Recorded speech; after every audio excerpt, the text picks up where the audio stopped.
Fala aí pessoal, tudo bem? Vamos lá, vamos dar continuidade às nossas aulas de física para as turmas aí do primeiro ano do ensino médio, tá bom? É a nossa aula número 2. Estamos naquela parte aí falando sobre teoria, que é muito importante, tá bom? E nessa primeira parte da aula 2, nós temos que falar a respeito sobre conceitos básicos da cinemática escalar, tá bom? E nós vamos trabalhar exatamente esses conceitos que são aqui ao lado, tá bom? Então, vamos lá, vamos começar. Para ajudar nos conceitos, nós vamos olhar para essas imagens aqui ao lado. O primeiro conceito é o conceito do referencial. Quando nós vamos estudar um fenômeno em física, nós precisamos nos basear em algum objeto, tá? No caso, esse objeto pode ser uma bola, pode ser um carro, pode ser uma pessoa, pode ser uma mesa, pode ser um planeta, pode ser uma estrela. É a partir desse objeto que nós escolhemos que nós conseguimos fazer a análise do fenômeno. E a esse objeto nós damos o nome de referencial, tá bom? Uma vez definido o referencial, eu posso dizer se o corpo está em repouso, se o corpo está em movimento, se a posição dele varia ou não, aonde começa a origem desse espaço que eu estou trabalhando. Por exemplo, aqui abaixo você tem essa tirinha. Vamos pegar o conceito dessa tirinha aqui e explicar essa questão sobre repouso, movimento e posição. Veja que você tem um Cascão e ele está vindo no seu skate. E ele fala, lá vai o ás do skate. O Cebolinha, então, alerta, né? Na verdade, ele pergunta, Cascão, você não sabe que é proibido andar de skate aqui no parque? Fica meio estranho o Cebolinha falando, mas tudo bem. E o que o Cascão fala? Ele fala, mas eu estou parado. Quem está andando é o skate. Olha só que ponto de vista interessante, né? Na verdade, o Cascão, ele não está errado. Porque quando ele se pronuncia, ele está pensando no referencial antes de falar, tá bom? Por exemplo, quando o Cascão fala que está parado, é porque o referencial dele é o skate. Em relação ao referencial skate, o Cascão não muda de posição. Quando a posição não muda, então significa que o corpo realmente está em repouso. O corpo está parado, tá? Agora, quando ele diz que o skate está em movimento, com certeza ele pode pensar o referencial para o skate, o solo. E aí, como a posição do skate sempre muda em relação ao solo, aí ele diz que o skate está em movimento, tá bom? Então, esses conceitos de movimento e repouso, primeiro eu tenho que definir um referencial. Definir o referencial, eu vou verificar se a posição do corpo varia. Se a posição do corpo não variar em relação ao meu referencial, significa que ele está em repouso. Caso contrário, ele estará em movimento.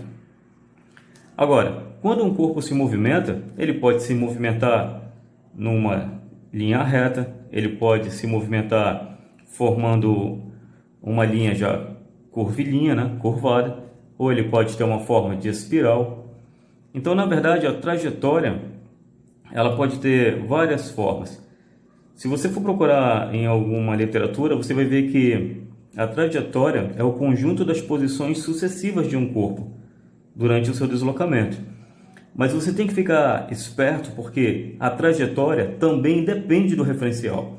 Aqui ao lado nós temos um exemplo bem clássico, onde você tem um avião e ele lança uma mercadoria, ok? Supostamente ela vai cair em algum lugar.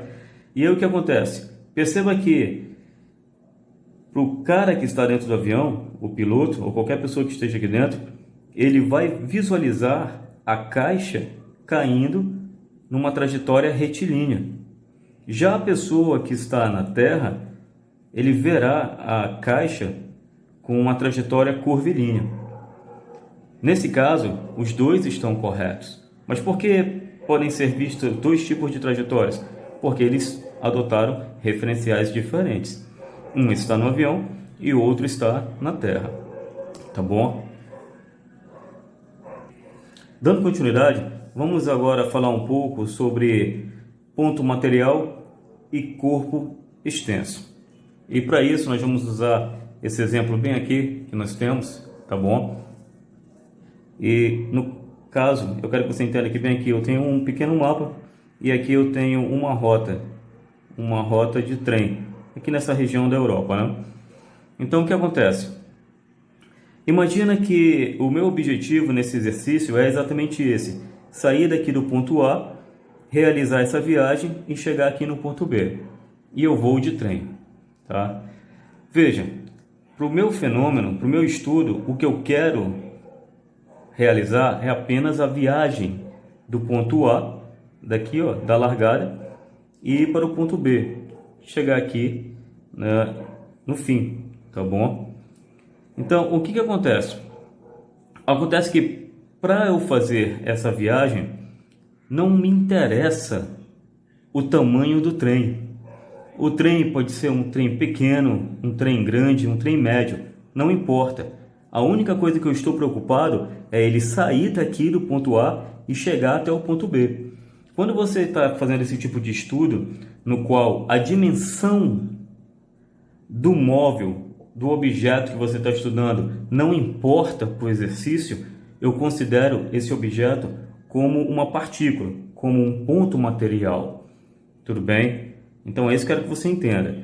Agora, se você olhar aqui ao lado, digamos que durante essa viagem, esse meu trem ele vai passar por uma ponte. E eu quero descobrir qual é o tamanho da ponte, qual é o comprimento da ponte. Veja que agora a situação é diferente. Eu quero descobrir o comprimento da ponte. Bem, para eu descobrir o comprimento da ponte, eu preciso da velocidade do trem, eu preciso do tempo que o trem vai levar para atravessar toda a ponte, eu preciso também do comprimento do trem. Percebeu? Eu acabei de falar, eu preciso do comprimento do trem. Nos casos no qual a dimensão do objeto precisa ser avaliada junto com o problema, ou seja, o comprimento do meu objeto será utilizado nos cálculos, então nessa hora eu não posso desconsiderar a dimensão do meu trem, do meu corpo, do meu móvel. E nessa hora que eu não posso desconsiderar, ou seja, nessa hora que eu vou usar o comprimento do objeto, eu passo a chamá-lo de corpo extenso, tá bom? Então é basicamente isso. Se eu não preciso das dimensões do objeto que eu estou estudando, então eu trato esse objeto como uma partícula, como um ponto material. Caso contrário, eu irei utilizar sim. Então nesse caso ele não será mais um ponto material, e sim será tratado como um corpo extenso. Ok, então vamos um pouco mais adiante. Vamos falar agora sobre... Vamos pegar essa nossa trajetória aqui orientada e vamos falar sobre essa questão de distância percorrida e variação do espaço, variação de espaço. Primeira coisa, você tem que entender o seguinte, que são diferentes, mas em determinados casos podem ter sim o mesmo resultado. Por exemplo, veja, nós temos esse nosso pequeno personagem. Ele está exatamente aqui, no marco zero. E aí ele se movimenta exatamente para cá, tá? 7 metros. Bem, eu vou mostrar para você nessa primeira situação. Essa primeira situação, eu quero dizer para você que a distância percorrida é bem fácil. Se ele estava no zero e foi até o 7, é claro, ele percorreu 7 metros. Se eu perguntar agora a variação do espaço, que tem a ver com o deslocamento, nesse caso, e em qualquer outro caso, a variação de espaço é sempre uma subtração, onde você pega a posição final, no caso 7, e subtrai da posição inicial, no caso 0. Se eu pegar 7 menos 0, eu vou obter o mesmo resultado da distância percorrida, no caso 7. Nesses dois casos, veja, tanto a distância percorrida como a variação de espaço possuem o mesmo resultado. Mas agora vamos tratar de um outro caso. Veja, de repente esse meu personagem aqui, o Flash, ele está aqui no marco zero, ele pega, vai exatamente até o 7, lembrou que esqueceu de alguma coisa ou deixou cair e volta para cá, tá bom? Bem aqui para o 3 metros. E agora eu pergunto para você, qual a distância percorrida? E para você que está ligado, tá bem simples, né? Veja que primeiramente ele saiu do 0 e foi até o 7. Então no primeiro movimento nós temos 7 metros, mais depois a quantidade de metros que ele voltou. Se ele estava no 7, ó, ele voltou 1, 2, 3, 4. Ele voltou mais 4 metros. Então você coloca aqui, ó, 4 metros. Logo, a distância percorrida será 11 metros. Facinho, né? Bem, agora vem a outra questão. E quanto à variação do espaço, né, de espaço que houve? Bem, nessa hora, nós temos que lembrar o seguinte. Deixa eu puxar o flash aqui um pouquinho do lado. Só um pouquinho, né? Nessa hora, você tem que ficar esperto pelo seguinte, ó. A variação de espaço, ela tem uma simbologia. E a simbologia é um delta e a letra S. Assim, significa pegar a posição final, representada pela letra S, e subtrair da posição inicial. E você tem um S e um 0 bem aqui.